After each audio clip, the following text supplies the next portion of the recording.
என்ன கேட்கிறான்னா, அப்பாவினிடத்துல கேட்கிறா, அப்பா என்ன பெரியாழ்வாருக்கு பூவெல்லாம் தொடுத்து கொடுப்பா, பக்கத்துல இருந்து பூவெல்லாம் பறிச்சு கொடுப்பா. பெரியாழ்வார் மாலை கட்டி பெருமாளுக்கு வடபெருங்கோயிலுடையானுக்கு கொண்டு போய் சமர்ப்பிப்பார்.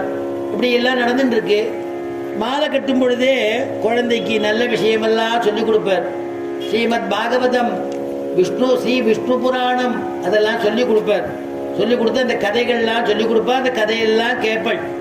கேட்டுட்டே இருக்கும் பொழுது ஒரு நாள் ஆண்டாள் கேட்டா, அப்பா கிருஷ்ணன் எங்கு பிறந்தா, எங்க கிருஷ்ண பரமாத்மா பிறந்தா, கண்ணனுடைய குணம் என்ன சொல்லுங்கோ அப்படின்னாலும். உடனே விஷ்ணு சித்தருங்கிற பெரியாழ்வார் சொல்றார், அவனுடைய கல்யாண குணம் மேலிருந்து கீழே வைகுண்டத்தை விட்டு நமக்காக வேண்டி பூலோகத்துல அவதாரம் பண்ணியிருக்கா.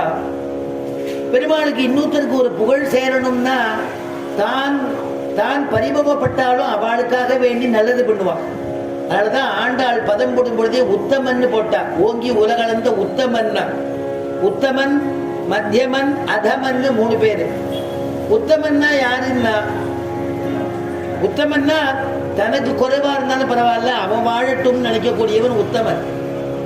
மத்தியமன்னா யாருன்னா, நானும் வாழ போனா போயிட்டு போது அவனும் வாழ்ந்து போகட்டும், நான் வாழற பட்சத்துல அவனும் வாழட்டுமே நினைக்கக்கூடியவன். அதமன்னு ஒரு கேட்டகிரி, தான் வாழ்ந்தா போதும் பிறர் வாழ வேண்டாம் நினைக்கக்கூடியவன். பகவானோ உத்தமன் இல்லையா, பக்கத்திலே பெருமாள் எழுந்துள்ள இருக்கார், புருஷோத்தமன் பேர் இல்லையா.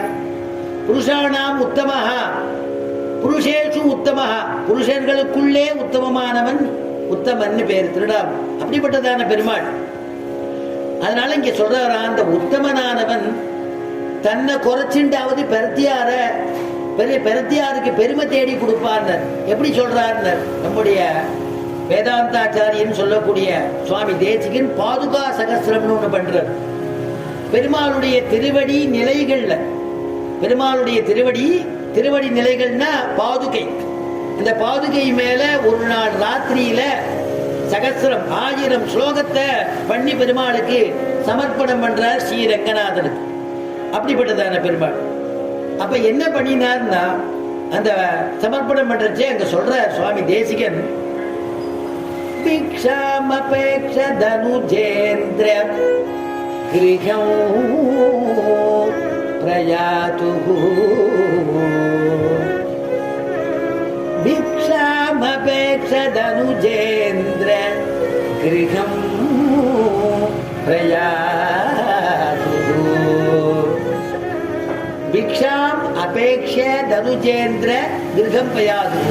புக்தைகவா விஹரதோ பகதச்சதூத்யம், புக்தைகவா விஹரதோ பகதச்சதூத்யம். ததாத்ரிஷாணி சரணாவணி ரங்க பர்த்துஹு, ததாத்ரிஷாணி சரணாவணி ரங்க பர்த்துஹு. த்வத்சங்கமேன சுபகாணி விஜேஷிதானி,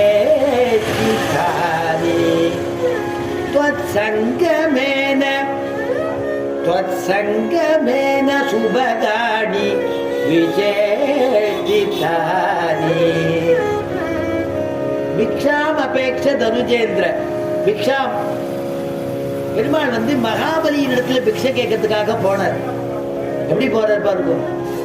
பிக்ஷை கேட்டா பெருமாள் எவ்வளவு பெருமாளுக்கு கௌரவமா, உலகமே இழப்பமா பண்ணக்கூடிய நடக்கக்கூடிய காரியத்தை பெருமாள் செய்யறானோ. அதனால மகாபலியின் இடத்துல யாச்சக வாங்க போறாங்கிற சுவாமி தேசிகன். பிக்ஷாம் அபேக்ஷ தனுஜேந்திர கிருஹம் பிரயாதுஹு. அடுத்தது என்னன்னா, குத்தைகவாம் விஹரதோ பகதச்சதூத்யம். பசுமாடு கன்றுகளை மேய்க்கிறானாம். நாமெல்லாம் குழந்தையில படிக்கலைன்னா எங்க அப்பா எல்லாம் திட்டுவார், படிக்கலைன்னா மாடு மேய்க்க தான் போனோம், மாடு மேய்க்க அனுப்பிச்சு விடுறேன். மாடு மேய்க்கிறது எவ்வளவு கஷ்டம் தெரியுமா. ஆனா கிருஷ்ணன் இந்த காரியத்தை பண்ணிருக்கான். அதனால அப்போ நமக்கு ரொம்ப அவமானமா இருக்கும்.